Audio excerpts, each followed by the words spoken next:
साहब जो हमारे बम्बई के अध्यक्ष थे, उनके आने से पहले ही मैंने आपको बताया था कि अच्छा काम किए हैं उन्होंने। अभी 15 तारीख के दिन जो तिरंगा रैली निकाली गई थी, बहुत अच्छे तरीके से सक्सेसफुल निकाली गई थी। इसमें फैयाज साहब पिछले कुछ महीने पहले जब हमारी उनके साथ मीटिंग हुई थी, बात हुई थी, मैंने साफ तरीके से उनसे पूछा था कि फैयाज साहब आप इलेक्शन लड़ेंगे या नहीं। उन्होंने कहा था कि नहीं, मुझे इलेक्शन लड़ना है करके। और अब जब ये बात फाइनल हो गई थी कि मुझे इलेक्शन लड़ना है, किसी भी हालत के अंदर मैं इलेक्शन लड़ूंगा, तब आप सोचिएगा बम्बई छोटी तो कॉन्स्टिट्यूएंसी है ही नहीं उसमें, कि एक अध्यक्ष बम्बई का अपनी कॉन्स्टिट्यूएंसी का इलेक्शन भी लड़ेगा और बम्बई के ऊपर भी नजर रखेगा करके उसमें। तो हमने फिर है तो उनको ये बोले कि फैयाज साहब अगर इलेक्शन लड़ रहे हैं तो फिर ये जिम्मेदारी किसी और को दे देंगे, आप इसके लिए तैयार हैं। ये सब तय हो गया कि भाई ठीक है, उन्हें इलेक्शन लड़ रहे हैं, तो हमने ये बोला है कि हम भी आके है तो आपकी कॉन्स्टिट्यूएंसी के अंदर मेहनत करना शुरू करेंगे, वहां पे प्रचार सभाएं जो भी करने का है हम करेंगे उसमें। तो ये सब फाइनल होने के बाद कल तक हमारी अच्छे तरीके से बातचीत हुई, बलाला साहब से बातचीत हुई, असद साहब से बातचीत हुई। सब होने के बाद ऐन वक्त के ऊपर यहाँ पे आके इस तरह का, मतलब मेरे हिसाब से ये किसी भी मतलब एक राजनीतिक पार्टियों के अंदर ऐसे चीजें होते रहती है, लेकिन हम ये एक्सपेक्ट नहीं करते हैं कि मजलिस के अंदर, क्योंकि मजलिस का नाम ही जो है वो इत्तेहाद है, अगर यहाँ पे आपका पद ले लिए, अगर हमने पद लेके ये बोले हो तो नहीं आप इलेक्शन भी नहीं, ये इख्तियार किसके पास है? ये पार्टी के पास इख्तियार है, या असदुद्दीन अवैसी साहब के पास इख्तियार है कि साहब नहीं, हम आपको पार्टी पोस्ट से भी निकाल रहे हैं, हम आपको टिकट भी नहीं देंगे। ये असद साहब बोल सकते हैं, लेकिन असद साहब ने खुद ने कहा कि नहीं, आप मुंबई का चेहरा है और हमारी नाक है, आप अगर इलेक्शन लड़ रहे हैं तो हम मेहनत करेंगे करके उसमें आपके लिए अभी से मेहनत करना शुरू करेंगे। तो यहाँ पे ऐसे वक्त के ऊपर आके ऐसी हरकतें करना मेरे हिसाब से किसी को भी शोभा नहीं देता है। लेकिन ठीक है, राजनीति के अंदर फॉलोअर्स होते हैं एक नेता के, उनके फॉलोअर्स ने हंगामा की, तो हमारी कोई उससे ये नहीं है, बात करेंगे, देखेंगे आगे क्या होता है। 2014 मध्ये बघितलं होतं, अभी बलाला साहब ने बोले 2019 के अंदर, माझ्या 2019च्या औरंगाबाद महानगरपालिकेमध्ये असे छुरे चाकू आणले होते, पण 26 सीट्स आम्ही जिंकून आणले होते त्याच वर्षी। 26 हमने कॉर्पोरेटर चुना के लेके आए थे। तो ये चीजें होते रहती है। देखिए कल के दिन है तो अगर असद साहब ने कहा कि इम्तियाज जलील अब तो महाराष्ट्र के सदर नहीं रहेंगे, मेरे 10-5 चाहने वाले होंगे, उन्हें भी नाराजगी होगी कि साहब ने इम्तियाज जलील को कैसा हट, लेकिन ऐसी हरकतें करना मेरे हिसाब से किसी के लिए भी, और पॉलिटिकली मेरे हिसाब से इस तरह की हरकत करना मतलब यह है कि आप पॉलिटिकल सुसाइड कर रहे हैं। किसी ने ठेका लिया है क्या इम्तियाज जलील जिंदगी भर रहेगा? अहमद बलाला साहब है तो ता हयात जब तक जिंदा है वो हैदराबाद के एमएलए रहेंगे? नहीं, कल के दिन हो सकता है असद साहब कहेंगे कि नहीं साहब अब आप नहीं, किसी और को, इम्तियाज जलील अब तुम नहीं लड़ेंगे, कोई और लड़ेगा करके। लश्करिया साहब, रईस लश्करिया साहब को एक मौका दे रहे हैं, उनका परफॉर्मेंस रहेगा तो कंटिन्यू, नहीं रहेगा तो रिजवाना आपा हमारे लेडीज विंग के हैं, उनको भी चेंज करना पड़ेगा। इसका मतलब क्या है कि मतलब हम लोगों ने ऐसा जाके है तो हंगामा करना। मेरे सवाल है कि आपने अभी कहा कि मुंबई बहुत बड़ा है और इसलिए फैयाज अहमद के बंदी इलेक्शन लड़ेंगे और रईस लश्करिया साहब को जिम्मेदारी दी गई, तो इसका मतलब ये भी निकाला जा सकता है कि आगे अगर रईस लश्करिया को आप टिकट नहीं दोगे, देखिए अभी फिलहाल के तौर के ऊपर रीजन पे आप वो जो रीजन दे रहे हैं फैयाज अहमद को निकालने का, यही रीजन दे रहे हैं कि मुंबई बड़ा है, इलेक्शन का टाइम है, उनको इलेक्शन रहा, तो अगर कल को रईस लश्करिया इलेक्शन आप टिकट नहीं दोगे। देखिए ये अभी फिलहाल तो हमारे पास ऐसा कोई भी प्रपोजल नहीं आया है कि अगर कभी ये खड़े हो गए टिकट, हाँ तो उस वक्त तो हम बिल्कुल फैसला करेंगे ना, जो भी फैसला पार्टी का अध्यक्ष करेंगे उसके अंदर वो सब संभालना पड़ेगा। आप भी इलेक्शन लड़े थे, आप भी प्रेसिडेंट थे महाराष्ट्र के, आपने क्या इस्तीफा दिया था उस वक्त? किस दिन किस वक्त? आप इलेक्शन एमपी का लड़ रहे थे, आप भी महाराष्ट्र का प्रदेश अध्यक्ष थे, आपने भी तो इस्तीफा नहीं दिया। तो आज मैंने सुनिए, मैंने दूसरे दिन है तो असद साहब को मैंने ये किया, ये असद साहब का बड़ापन है, असद साहब का यकीन है कि उन्होंने कहा था कि नहीं आपको कंटिन्यू करना है। मैंने उनको यही कहा था कि असद साहब मैं अगर अपने गढ़ को अगर कमजोर करके पूरे महाराष्ट्र को मजबूत करने, तो असद साहब उसके लिए तैयार नहीं हुए। अब देखिए मतलब कोई ये नहीं है इसमें सियासत के। लेने का था सर, फैयाज के टाइम पे आपको भी दिल पकड़ लेने का था। देखिए मैं रहूं या ना रहूं ये मेरा पार्टी का अध्यक्ष तय करेगा, ना तो कोई यूट्यूब चैनल वाला डिसाइड करेगा कि इम्तियाज जलील तुमने जाना ही चाहिए था करके। मेरा पार्टी का अध्यक्ष मुझे बोलेगा कि अभी निकल जाओ, आधे घंटे में इम्तियाज जलील रेजिग्नेशन देके है तो बिल्कुल है, तो एक मजलिस का सिपाही बोल के काम करेगा। इम्तियाज जलील सर 2019 में भी ये देखा गया था, चुनाव से पहले जो है सदर बदला गया था। 2024 में भी चुनाव से पहले जो है वो सदर बदल गया। तो क्या एमआईएम मुंबई के अंदर कमजोर नजर आ रही है आपको? 2019 में भी सदर बदला गया, 2024 में भी चुनाव से पहले जो है वो सदर बदला जा रहा है, इसकी वजह क्या है? देखिए अगर मैं आपको क्लियर बता रहा हूं, एक बार फिर से दोहराता हूं, अगर फैयाज साहब हमसे ये कहते कि नहीं मैं इलेक्शन नहीं लड़ रहा हूं तो हम नहीं बदलते। आप मुझे ये बताइएगा कि मुंबई की एक कॉन्स्टिट्यूएंसी के अंदर इलेक्शन लड़ना और पूरे मुंबई को संभालना, ये दोनों चीजें मुमकिन है क्या? वो तो ना मेरे से मुमकिन है न किसी से भी मुमकिन। हम कोई सुपरमैन नहीं है कि नहीं साहब मैं मेरा लड़ते हुए है तो मैं पूरा मुंबई देखूंगा करके। तो अगर चेंज हुआ है तो उसके अंदर आप ये कहेंगे कि नहीं साहब जो बना है उसको बने रहने देना चाहिए करके। पार्टी का फैसला है, आपको कबूल करना है, बस खत्म। बाइटल्ला के आइडार वारिस पठान 5 सालों से हेड ऑफिस नजर नहीं आए और ना उनकी विधानसभा में कोई ऑफिस बनी हुई है। क्या बाइटल्ला से वारिस पठान फिर चुनाव लड़ेंगे? क्या पार्टी तय करने वाली है? 2014 में वारिस पठान क्यों मौजूद नहीं है? क्या वारिस पठान की हड्डी नहीं देखिए आज के दिन हमने बाकी भी तो बॉडी है पूरी, कौन है? पठान तो मेन है ना। नहीं देखिए यहाँ पर पूरे बॉडी में सर, नहीं मेरा है सवाल का सर। जवाब देखिए, मेरे सवाल का जवाब देखिए 2000 वारिस पठान के पास कोई ओहदा नहीं है। आप मुझसे ये भी पूछेंगे कि साहब आपके 2 एमएलए हैं, वो 2 एमएलए ने भी आना चाहिए था, वो बैठना चाहिए था। नहीं सर, मेरा ठीक है ना। देखिए अगर पार्टी ने अगर तय करी, अगर असद साहब ने तय करे कि वारिस पठान लड़ेगा, इम्तियाज जलील नहीं लड़ेगा, वारिस पठान औरंगाबाद से लड़ेगा, तो पार्टी को कबूल करना पड़ेगा उसने, मुझे कबूल करना पड़ेगा उसने। अब ये मत वो करिएगा साहब कि नहीं वो क्यों नहीं आके बैठे हुए है करके, ये साहब के जैसा बोलने के हिसाब से नहीं साहब आपने छोड़ देना चाहिए था करके। मैंने छोड़ दिया था साहब, इतना अखलाक और इतना पार्टी का मेरे के अंदर ये है कि मेरी जिम्मेदारी थी। सर मेरा सीधा सा सवाल था, 2019 में वारिस पठान यहाँ से 32,000 वोट पाते हैं बाइटल्ला से, उन्होंने अपनी ऑफिस बंद कर दिया और हेड ऑफिस में पिछले 5 सालों से वो नजर नहीं आए। तो क्या बाइटल्ला विधानसभा से फिर से वारिस पठान को एमआईएम जो है टिकट देने जा रही है, क्योंकि 2014 में वो चुनाव जीत चुके हैं? उसके ऊपर देखिए अभी तो फैयाज साहब ने जो कॉन्स्टिट्यूएंसी जाहिर की थी वो बाइटल्ला की कॉन्स्टिट्यूएंसी ही जाहिर की थी उसने।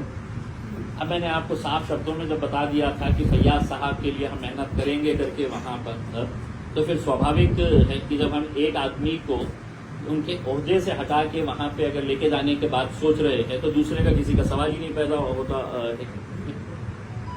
वोटों से चुने हुए उनका बेटा जो है वो नेतृत्व करता है उस आंदोलन का। मुसलमानों के घरों में जाके है तो तोड़फोड़ कैसी की गई है आपने सबने देखा है। 12 विधान परिषद की सीटें थी। क्या इस कौम को यह अधिकार इख्तियार नहीं है? क्या आपने इस कौम का एहसान चुकाना नहीं चाहिए कि भाई पूरे हिंदुस्तान के अंदर तुम लोगों ने हमें वोट देकर भारतीय जनता पार्टी को हराया है, हमारे ऊपर यकीन जताया है, 12 में से 1 एमएलसी बना देते, किसी को भी बना देते। एमआईएम का तो नहीं हम मांग रहे थे कि साहब हमको बनाइएगा करके एमएलसी। आपकी पार्टी के अंदर आपके पास इतना कोई लायक काबिल ऐसा कोई एमएलए एमएलसी बनने के लायक नहीं था।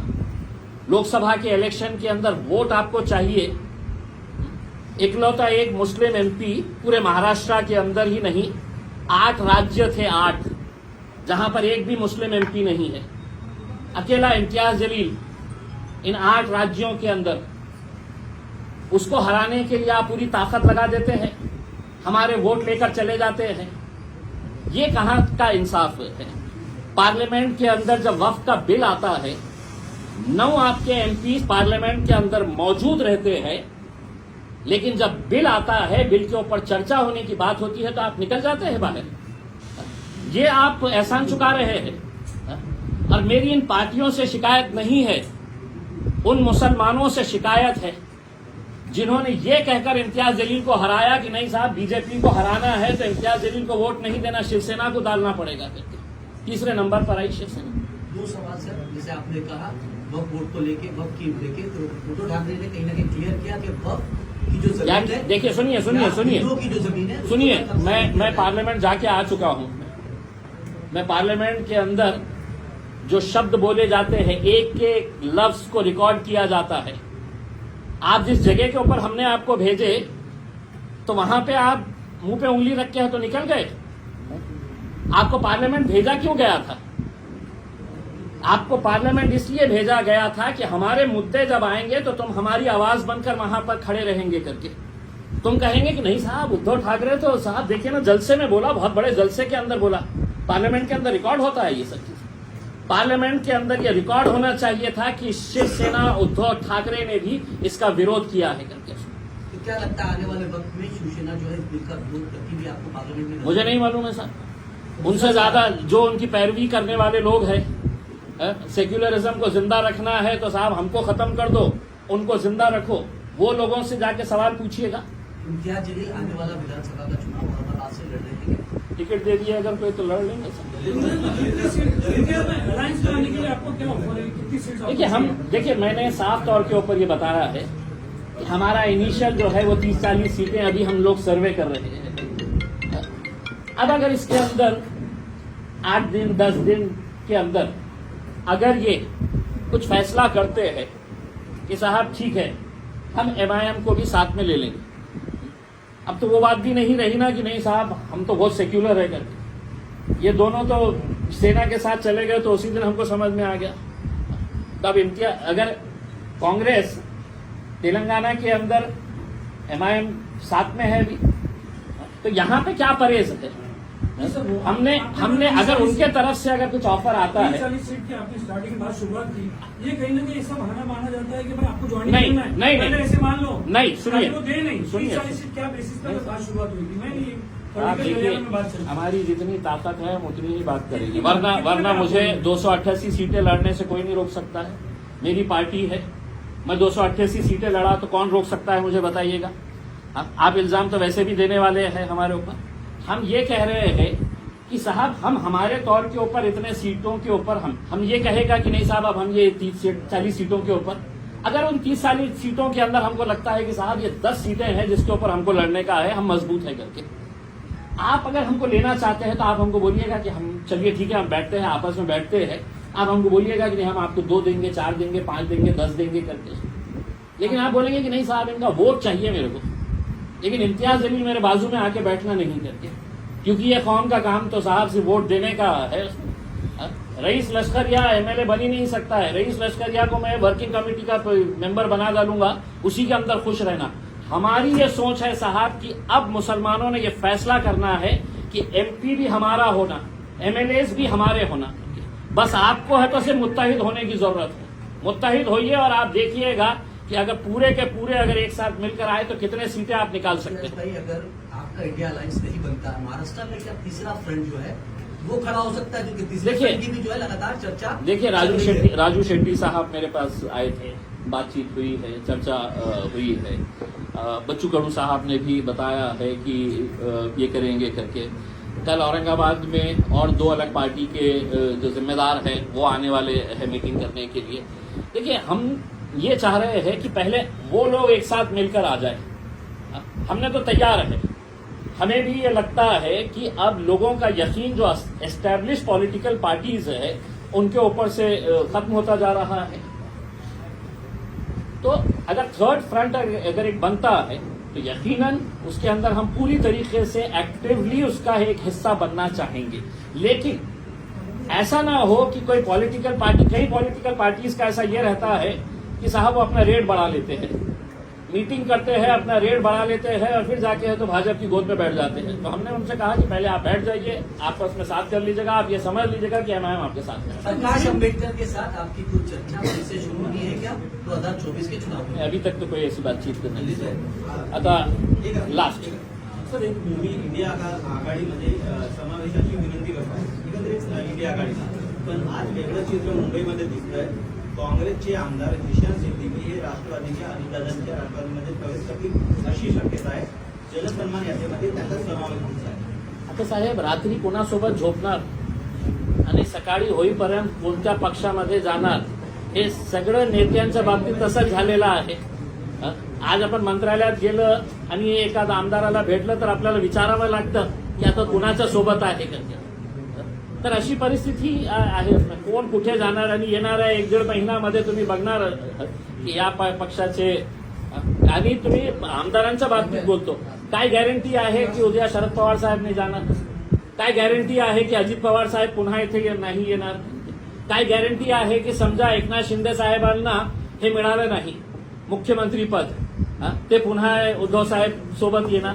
म्हणजे काहीही शक्य आहे ना राजनीतीमध्ये. सर एक आखिरी सवाल है मेरा कि अजीत पवार की पार्टी में मुसलमान नेता गए, जैसे बाबा सिद्दीकी गए, जिशान के जाने की तैयारी है, तो ये कहीं ना कहीं बीजेपी के सपोर्ट में चले जाने मुसलमानों को गुमराह कर दी. इसके ऊपर आपका क्या कहना है? मुसलमानों को बोलो थोड़ी अपनी गैरत जिंदा रखो, थोड़ी गैरत अपनी जिंदा रखो. जिस नबी करीम के खिलाफ, हमारे हुजूर के खिलाफ इस तरह का भद्दा कोई स्टेटमेंट देता है और वहां का मुख्यमंत्री आकर इस तरह की बात करता है कि तुम्हारे बाल भी हम बाका नहीं होने देंगे, बाल को भी हाथ नहीं लगाने देंगे, तो आप सोचिएगा कि ये सही मानों में ये मुसलमान है क्या जो इनके साथ आज के दिन बैठे हुए थे. ये सवाल खुला है, उनको नाराजगी होंगी मेरे ये से, लेकिन तुम ये बताओ कि तुम्हारी सियासत बड़ी है या तुम्हारे लिए अपने नबी करीम सल्लल्लाहु अलैहि वसल्लम बड़ा है. एक आखिरी सवाल, अब भाई खल्लर से श्रद्धांजलि या वारिस पठान?